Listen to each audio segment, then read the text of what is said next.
Olha, num confronto direto, briga contra o rebaixamento, o que se esperava lá no Castelão era um jogo tenso, de muita luta, certo? Mas o que a gente viu foi outra coisa. Foi um verdadeiro show de horrores. Um festival de erros bizarros um atrás do outro e com polêmica de arbitragem para temperar tudo. Bora mergulhar nessa partida que, sinceramente, testou a paciência de todo mundo. E tá aí, esse sentimento resume tudo. E olha, não são palavras minhas não, é o grito do torcedor gremista, a frustração pura de quem viu um time apático, para muitos um time covarde, uma equipe que simplesmente entregou um jogo que estava nas mãos. Mas como? Como isso foi acontecer? Vamos lá para a parte 1. Um show de erros bizarros. Porque, gente, a partida mal tinha começado e já parecia uma comédia pastelão. Vamos dar uma olhada nessa sequência de falhas que, sinceramente, desafiam a lógica do futebol profissional.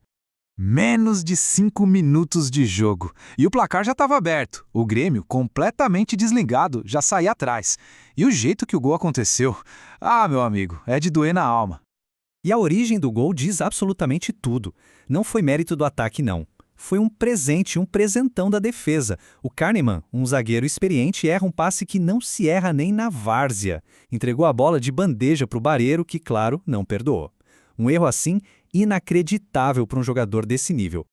Só que a coleção de bizarrice estava só começando. 9 minutos depois, o Grêmio chega ao empate. Mas como? Foi uma jogada construída? Uma tabela genial? Que nada. Foi com outro erro grotesco, só que dessa vez do outro lado do campo.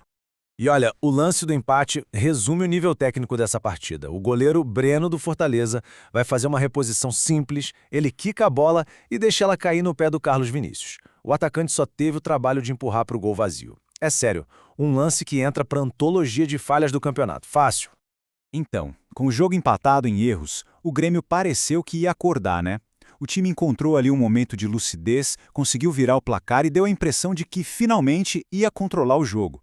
Mas foi só impressão mesmo. E aí, no meio do caos todo, surge um pingo de qualidade. Depois de 2 gols bizarros, o Grêmio marca um golaço. O Carlos Vinícius, que já tinha feito o gol dele, se tornou o herói improvável do primeiro tempo, deu uma assistência genial para o Marlon, que com muita categoria virou o jogo. Naquele momento, parecia que a ordem tinha sido restaurada. E aqui fica a pergunta de $1 milhão, não é mesmo? O time que terminou o primeiro tempo dominando, voltou para a segunda etapa irreconhecível, totalmente recuado, apático, chamando Fortaleza para cima. O que é que aconteceu naquele vestiário? Qual foi a instrução do auxiliar Sidney Lobo? Alguém me explica? É simplesmente inacreditável. Uma mudança de postura que não tem explicação tática nenhuma. A indignação do torcedor é mais do que compreensível diante de uma equipe que parecia ter desistido de jogar. Uma imagem que, para muita gente, foi uma verdadeira vergonha. E se essa análise tá fazendo sentido, já sabe, né? Deixa o like, se inscreve e compartilha para mais gente ver esse absurdo. Pois é, e como se não bastassem as falhas técnicas, as falhas táticas, o segundo tempo ainda reservava mais. Um frango monumental e uma polêmica de arbitragem que deixou o time do Fortaleza soltando fogo pelas ventas.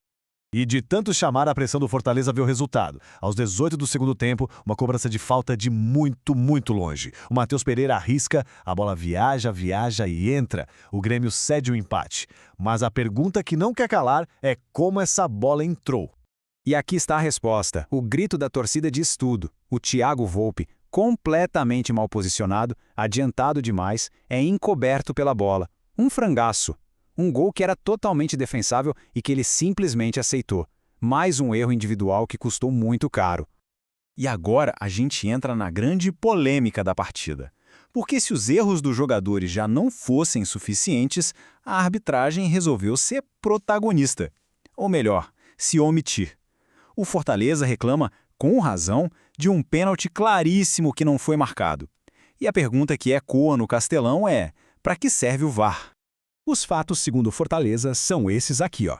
Dentro da área, o Kahneman acerta o rosto do Ávila. Para o clube, era pênalti e expulsão. Claríssimo. Mas o árbitro não deu nada. E o VAR sequer chamou para revisão. Uma omissão que causa, no mínimo, muita estranheza. E a acusação formal do clube é direta e reta. Tal omissão compromete e interfere diretamente no resultado da partida. O Fortaleza acredita, com todas as letras, que o resultado foi manipulado pela falha da arbitragem. Uma acusação gravíssima que mancha ainda mais um jogo já marcado por tantos erros. No fim das contas, depois de tanta bizarrice, de tanta polêmica, alguém sempre sai perdendo. Vamos ver então qual foi o impacto desse resultado desastroso para os dois times. Olha só, de um lado, o herói improvável da noite, Carlos Vinícius, que com oportunismo e técnica fez um gol e deu uma assistência. E do outro lado, a dupla de vilões, Kahneman com aquele passe bizarro e o Thiago Volpi com um frango monumental. Os dois receberam nota 4 e comprometeram diretamente o resultado. E a conta, claro, chega pesada para o Fortaleza. O time continua afundado na vice-lanterna, lá no Z4. Cada ponto perdido em casa, e principalmente dessa forma, é um passo a mais em direção à Série B. O desespero só aumenta. E para o Grêmio? Bom, o número na tela é 45. Esse é o número de gols que o time já sofreu no campeonato. É a pior defesa entre os 14 primeiros colocados. Um número que prova que essa instabilidade defensiva é um problema crônico e que explica por que o time simplesmente não consegue decolar. E a gente termina com essa reflexão. Para o Fortaleza, que buscou empate 2 vezes, foi um ponto conquistado na raça?